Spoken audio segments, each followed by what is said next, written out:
صرف ایک بات عرض کرنا چاہتا ہوں، اور وہ بات یہ ہے، اسلام میرا اپنا ماننا ہے، اسلام اگر آپ قرآن پورا کا پورا پڑھ جائیں، رسول اللہ صلی اللہ علیہ وآلہ وسلم کی سیرت، صورت، اخلاق، کردار کا جو مجموعہ احادیث ہے، آپ پوری احادیث کی کتابیں پڑھ جائیں، آپ کو ایک بات بالکل صراحت کے ساتھ مل جائے گی کہ اسلام جو پھیلا ہے وہ اخلاق سے پھیلا ہے، مورل ویلوز سے پھیلا ہے، کردار سے پھیلا ہے، یعنی ہر وہ ایکٹیویٹی جو دوسروں کو متاثر کرتی ہو اور آپ کو اپنا گرویدہ وہ بنا لیتی ہو، ان تمام طرح کی ایکٹیویٹیز سے اسلام پھیلا ہے۔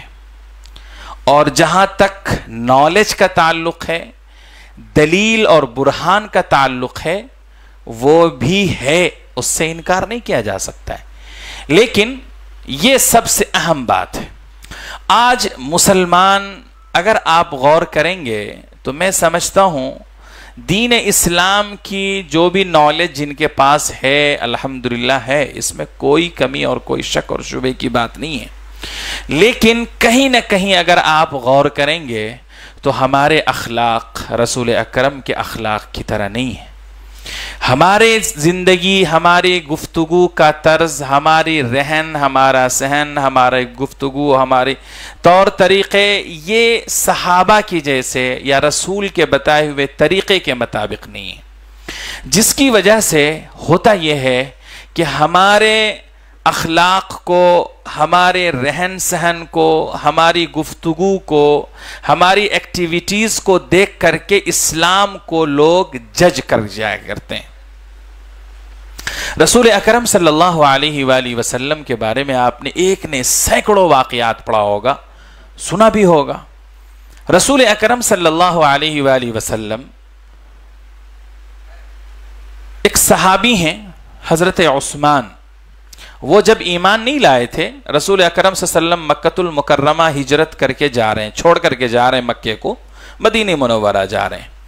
رسول اللہ صلی اللہ علیہ وسلم کو خواہش ہوئی کہ بھئی مکۃ المکرمہ چھوڑ کر جا رہا ہوں، اب پھر پتہ نہیں کب یہاں واپسی ہوگی۔ حضرت عثمان کو بلایا اور بلا کر کے کہا بھئی چابی دو کعبۃ اللہ کی، میں 2 رکعت نماز ادا کر لوں۔ اس وقت وہ ایمان نہیں لائے تھے، بڑے غرور میں اور متکبرانہ انداز میں اس نے کہا کہ میں چابی دینے والا نہیں۔ چابی سمجھتے ہیں آپ؟ کیلی دو، نہیں دیا۔ رسول اکرم صلی اللہ علیہ وسلم نے 1 سے زائد مرتبہ مانگا، لیکن وہ اپنے ایٹیٹیوڈ میں تھا اور حالات بھی انہی کے موافق تھے۔ چنانچہ رسول اکرم صلی اللہ علیہ وسلم نے کہا تھا، اے عثمان، آج جس جگہ تم کھڑے ہو ایک وقت آئے گا کہ میں اس جگہ کھڑا رہوں گا، یعنی کعبۃ اللہ کی چابی اور کیلی اگر آج تمہارے ہاتھ میں ہے تو ایک وقت ایسا آنے والا ہے کہ میرے پاس وہ کیلی ہوگی، اور آج میں تم سے مانگ رہا ہوں کہ مجھے کیلی دو، میں 2 رکعت نماز ادا کر لوں۔ اس وقت تمہاری خواہش ہوگی کہ کاش محمد وہ کیلی مجھے دے دیں۔ چنانچہ مکۃ المکرمہ فتح ہوا، اور جب مکۃ المکرمہ فتح ہوا ہے اس وقت رسول اللہ صلی اللہ علیہ وسلم نے عثمان کو بلایا اور بلا کر کے کہا لاؤ کیلی۔ انہوں نے کیلی دیا اور رسول اکرم اندر گئے، اندر آپ نے صفائی کرایا، 360 جتنے بت تھے سب کو گرایا، منہدم کیا، پاک صاف کیا، آپ نے 2 رکعت نماز ادا کی، اور جب باہر واپس تشریف لائے تو آپ نے اس کو بند کیا، اور بند کرنے کے بعد جب واپس آپ صحابہ کی طرف مڑ رہے ہیں تو ہر صحابی کی خواہش کیا ہے کہ یہ کیلی مجھے مل جائے، مجھے مل جائے، ہر صحابی کی خواہش یہ ہے۔ لیکن وہاں عثمان بھی کھڑے ہیں، اللہ کے نبی صلی اللہ علیہ وسلم نے ان کو بلایا اور بلا کر کے کہا عثمان، تمہیں وہ بات یاد ہے جو میں نے مکے کو چھوڑتے وقت کہا تھا؟ آج وہ بات میری پوری ہو چکی ہے، لیکن میں تمہارے ساتھ وہ برتاؤ اور وہ معاملہ نہیں کروں گا جو تم نے میرے ساتھ کیا تھا۔ یہ لو کیلی تم رکھو، اور یہ محمد کی زبان ہے کہ یہ کیلی تمہارے خاندان میں قیامت کی صبح تک چلتی رہے گی۔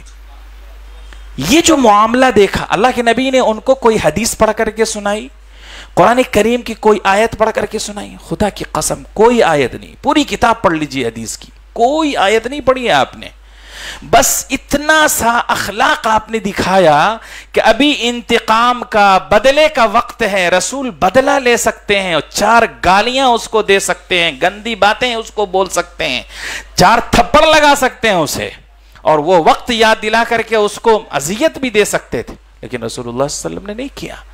تو اس چیز نے اس کو مجبور کیا کہ جو انسان انتقام تک نہ لیتا ہو بلکہ معاف کر دیتا ہو، پھر عزت کے لیے اس کو وہ مقام اور وہ مرتبہ واپس لوٹا دیتا ہو، وہ انسان کبھی جھوٹا نہیں ہو سکتا. فوراً کلمہ پڑھائے، اور پھر وہ حضرت عثمان بن مظعون کہلائے، صحابی ہوئے، اسی وقت کلمہ پڑھائے. خیر وقت تو نہیں ہے، میرے ذہن میں تھا کہ میں آپ کو کئی وہ واقعات، جن واقعات کے پس منظر میں فوراً صحابی نے اسلام قبول کیا ہے، میں آپ کو بتانا چاہتا تھا.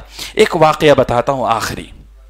اللہ کے نبی صلی اللہ علیہ وآلہ وسلم مسجد نبوی میں درس دے رہے ہیں، پڑھا رہے ہیں، سمجھا رہے ہیں، جن کو اسلام سیکھنا ہے ان کو سکھا رہے ہیں. اسی درمیان میں ایک دیہات سے دیہاتی آتا ہے، اور وہ آ کر رسول اللہ صلی اللہ علیہ وسلم کی مجلس میں بیٹھ جاتا ہے. رسول اکرم صلی اللہ علیہ وسلم جب مجلس سے باہر تشریف لاتے ہیں، مجلس ختم ہو جاتی ہے تو اسے پیشاب کی حاجت ہوتی ہے. مسجد تھوڑے سی جگہ پر بنی ہوئی تھی، باقی جو رقبہ تھا وہ بھی مسجد ہی کا تھا، لیکن اسے پتا نہیں ہے کہ یہ بھی مسجد کا حصہ ہے. وہ اٹھتا ہے اور جا کر کے ایک کنارے بیٹھ جاتا ہے اور پیشاب کر دیتا ہے. گاؤں دیہات کا آدمی کو تہذیب اور تمدن تو نہیں معلوم ہوتا ہے. صحابی کو بڑا غصہ آتا ہے، کیسا نالائق آدمی ہے، مسجد کے اندر وہ پیشاب کر رہا ہے. دوڑ کر کے جاتے ہیں منع کرنے کے لیے، رسول اللہ صلی اللہ علیہ وسلم اشارہ کر دیتے، نہیں اس کو پیشاب کر لینے دو. پیشاب ہو گیا، رسول اللہ صلی اللہ علیہ وسلم نے اس کو بلایا اور بلا کر کے سمجھایا. کیا سمجھایا؟ کہ دیکھو یہ مسجد ہے، اللہ کی عبادت کی جگہ ہے، اور اس جگہ کو پاک اور صاف رکھا جاتا ہے، اور تم نے جو کام کیا ہے وہ پاکی اور صفائی کے خلاف ہے. بس اللہ کے نبی نے اتنا سا کہا اور کہا جاؤ میں نے تم کو معاف کر دیا، معاف کر کے معافی کا اعلان کر دیا، ہو گئی بات، ختم ہو گئی. وہ دیہاتی جب واپس جانے لگا، رسول اللہ صلی اللہ علیہ وسلم سے ملاقات کے لیے آیا، تو اللہ کے نبی صلی اللہ علیہ وسلم نے دیکھا کہ اس کے جسم پر مکمل لباس نہیں ہے، تو آپ نے لباس منگوایا اور اس کو کپڑا دیا. اور کپڑا دینے کے بعد جب وہ شخص آگے چل پڑا، کچھ دور چلا ہے، تو اللہ کے نبی کو معلوم ہوا کہ اس کو اپنی سواری بھی نہیں ہے. چنانچہ رسول اللہ صلی اللہ علیہ وسلم سواری کا انتظام کراتے ہیں، اس کو فری کا سواری بھی دلاتے ہیں. تو معاف کیا، کپڑے دیا، سواری کا انتظام کیا. اس درمیان میں ایک لفظ بھی رسول اللہ نے نہیں کہا میرے بندے، اے خدا کے بندے کلمہ پڑھ لے، قرآن کی آیت میں یہ ہے، فلاں یہ ہے، نہیں، اللہ کے نبی نے نہیں کہا.